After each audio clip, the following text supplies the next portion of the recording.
વલ્લભા દેશ સુબોધનીજીનું પાન વલ્લભ કરાવે તો થાય, આને સ્પર્શ કરવો આપણા બસની વાત નથી. યુધિષ્ઠિરનો પ્રશ્ન. બહાર ગામથી આવેલા અતિથિને પહેલાં થાક દૂર થયો કે નહીં એમ પૂછવું જોઈએ, એમ શાસ્ત્રો કહે છે. એટલે એ પ્રમાણે વિદુરજીના ખબર અંતર પૂછવામાં આવ્યા. તમ મુક્તવંત વિશ્રાંતમાસીનમ સુખમાસને પ્રશ્નયાવંતો રાજા પ્રાહ તેસાંક શૃણવતામ.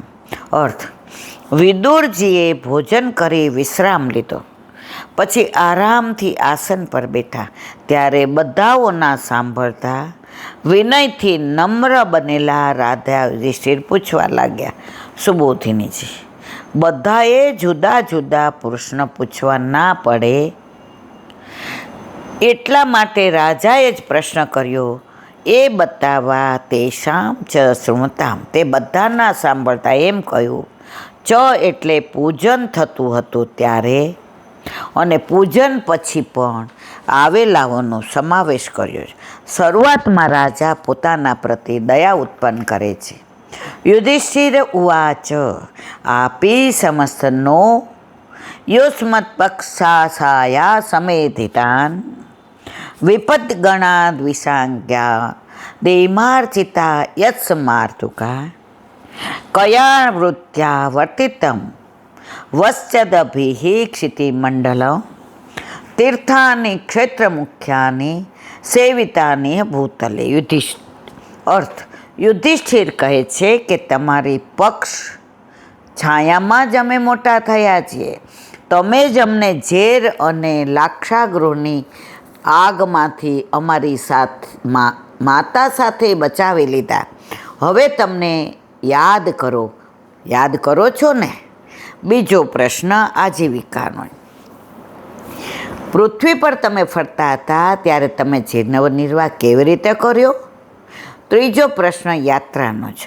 પૃથ્વી પર જે ક્ષેત્રો છે એમાંથી કયા મુખ્ય ક્ષેત્રોની તમે યાત્રા કરી? સુબોધિનીજી, તમારી પક્ષ છાયામાં સારી રીતે મોટા થયેલા ન એટલે અમને તમે યાદ કરશો? અપી કદાચના અર્થમાં છે, એટલે કે તમે અમને સંભાળતા હો, યાદ કરતા હો એવો સંભવ છે. પૂર્વ તમે અમારું પાલન કરેલું છે. પક્ષ એટલે પક્ષપાત, તસ્ય છાયા એટલે અમારા હિતમાં આચરણ. પક્ષીઓમાં આવી વ્યવસ્થા હોય છે. માતા પિતા કે સંતાન સમય જતાં એકબીજાને ઓળખતા નથી. પક્ષીઓ પોતાના બચ્ચાને પાંખોની છાયાથી ઉછેરે તેમ તમે પણ અમને તમારી છાયામાં મોટા કર્યા, તે બતાવવા પક્ષછાયા પદ મૂક્યું છે. કદાચ વિદુરજી પોતાને ભૂલી ગયા હોય કે યાદ ન કરતા હોય એવી સંભાવનાના સંદર્ભમાં વિદુરજી પોતાના પરના ઉપકારનું સ્મરણ કરે છે. વિપદ ગણોન્મોચિતા, વિપદાઓના સમૂહમાંથી મુક્ત કરાયેલા પદથી પાલનનો પ્રકાર કહે છે. તે આ આપત્તિઓ વિસંદજ્ઞાની પદથી ગણાવે છે. એમાં ઝેરના લાડવાનો અને લાક્ષાગૃહના દાહનો આ બે વિપદાઓ યાદ કરી છે. ઝેરના લાડવા ખવડાવી ભીમસારને મારી નાખવાનો પ્રયત્ન કર્યો હતો ત્યારે લાક્ષાગૃહમાં આગ લગાડી બધા પાંડવોનો નાશ કરવાનો પ્રયત્ન કર્યો હતો. સમાતુકા, માતા સાથે પદથી બતાવ્યું કે અમારા દુશ્મન સ્ત્રીનો વધ કરવામાં પણ વિચાર કરતા ન હતા, અથવા અમારી રક્ષા કરનાર અમારી માતા સહિત તમે અમારું રક્ષણ કર્યું હતું. આ પ્રમાણે પહેલા પ્રશ્નથી યુધિષ્ઠિરે પોતાની પ્રત્યે દયા ઉત્પન્ન કરી. વળી દુઃખ કહેવાથી દુઃખ ઓછું થાય છે માટે પોતાના પર પડેલા દુઃખોનું સ્મરણ કર્યું. હવે વિદુરજીના આજીવિકા વિશે પ્રશ્ન પૂછે છે. વૃત્તિ એટલે આજીવિકા, જીવનયાપનનું સાધન. વર્ણાશ્રમ ધર્મો શાસ્ત્રમાં કયા જ તે પ્રમાણે તમે જીવન નિર્વાહ કરતા હતા કે ભગવાનની ઈચ્છાથી જે કંઈ અનાયાસ તમને પ્રાપ્ત થાય એનાથી નિર્વાહ કરતા હતા? જીવન પ્રત્યે તમને કોઈ વિશેષ આસક્તિ તો છે નહીં. એટલે એ વિશે કોઈ સ્વતંત્ર વિચાર નથી. અહીં કર્તાપણું બતાવનાર ત્રીજી વિભક્તિનો પ્રયોગ કર્યો નથી, પણ જીવન નિર્વાહના સાધનરૂપ વૃત્તિ હોવાથી માત્ર સંબંધ બતાવવા મૂળમાં છઠ્ઠી વિભક્તિનો ઉપયોગ કરો છો. પરંતુ પૃથ્વીનું પર્યટન તો વિદુરજીની ઈચ્છા મતલબ હતું, એટલે ત્યાં કર્તાપણું બતાવવા ચરદપી એમ ત્રીજી ભક્તિનો ઉપયોગ કર્યો છે. ક્ષિતિમંડલમમાં અત્યંત સંયોગ બતાવવા બીજી વિભક્તિ યોજે. દરેક સ્થળે એક પ્રકારનું અન્ન હોવાથી ત્યાગની ભાવના કરીને જીવ્યા છો કે ત્યાગની ભાવના કરીને જીવ્યા છો, એમ પૂછવાનો અર્થ છે. જો આટલા અત્યાગની ભાવના કરીને રહ્યા હો તો હવે સ્થિર થાવ, એવો યુધિષ્ઠિરનો મનોરથ છે. ક્ષેમ મુખ્ય અને જેમાં ક્ષેત્ર મુખ્ય છે એવા તીર્થોમાં તમે રહ્યા છો. જેમાં જળ મુખ્ય હોય તે તીર્થ કહેવાય, અને જ્યાં સ્થળ મુખ્ય હોય તે ક્ષેત્ર કહેવાય. કોઈ સ્થળ જળ અને સ્થળ બંનેનું મહાત્મ્ય હોય, જેવા કે પ્રયાગ, તેને તીર્થ ક્ષેત્ર કહેવાય. આપે હવે ભૂમિ પરના બધા મુખ્ય તીર્થ અને ક્ષેત્રનું સેવન કર્યું છે, માટે હવે પાછા જવું નહીં એવું તાત્પર્ય છે. ભગવત વિદ્યા ભાગવતા સિદ્ધભૂતા સ્વયં વિભો તીર્થાનુકુર્વંતિ તીર્થાની સ્વાંત હસ્તેન ગદાવૃતા.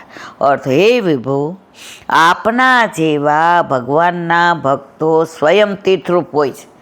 જો તીર્થ કોને કહેવાય? જ્યાં જળનું મહાત્મ્ય વધુ હોય ત્યાં. ક્ષેત્ર કોને કહેવાય?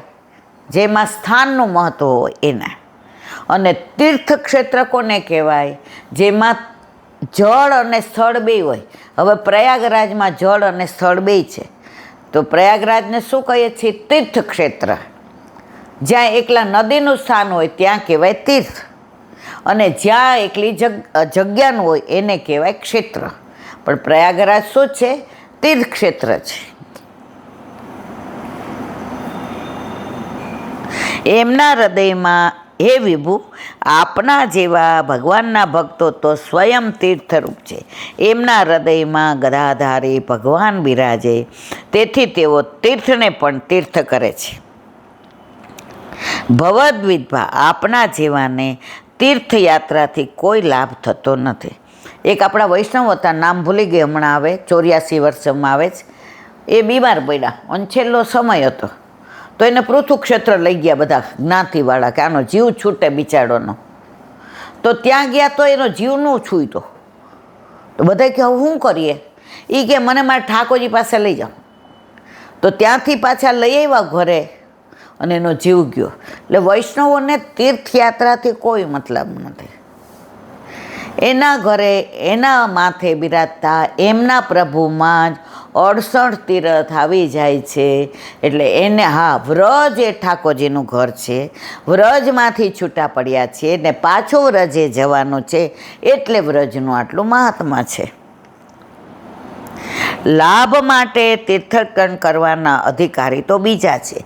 કદાચ વિદુરજી એમ કહે કે અમારા જેવા પણ તીર્થાટન તો કરે જ છે.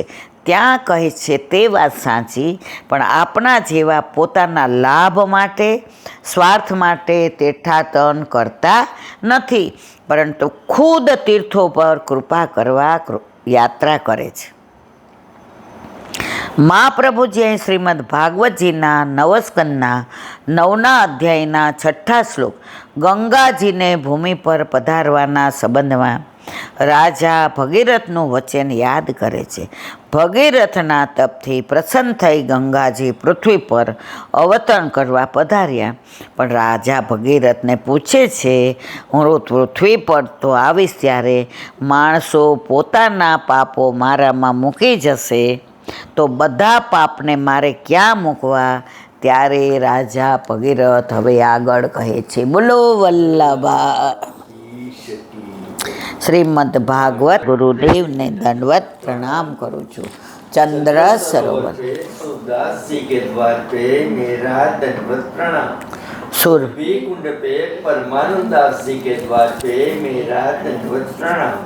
जमुना जमुनावता पे संकर्षण कुंड पे कुंभन दास जी के द्वार पे मेरा दंडवत प्रणाम। बिल भिक्षु कुंड पे कृष्णदास जी के द्वार पे मेरा दंडवत प्रणाम। कदम खंडी पे गोविंद स्वामी के द्वार पे मेरा दंडवत प्रणाम। अप्सर कुंड पे चित्त स्वामी के द्वार पे मेरा दंडवत प्रणाम। मानसी गंगा पे नंददास जी के द्वार पे मेरा दंडवत प्रणाम। रुद्र रुद्रकुंड पे छत्रबुद्धदास जी के द्वार पे मेरा दंडवत प्रणाम। વ્રજ વિલાસ વ્રજની ગોપિકાઓને મારા દંડવત प्रणाम। હે વલ્લભ સવારથી અત્યાર સુધી સેવા સ્મરણ સત્સંગ જે પણ તે કરાવ્યું તે તારા ચરણારવિંદમાં સમર્પણ કરું છું. ભૂલ અપરાધ થઈ હોય તો ક્ષમા કરશો. બોલો વલ્લભાધીશ કી દ્રઢ चरण केरो भरोसो दृढ़ चरण केरो श्रीवल्लभनक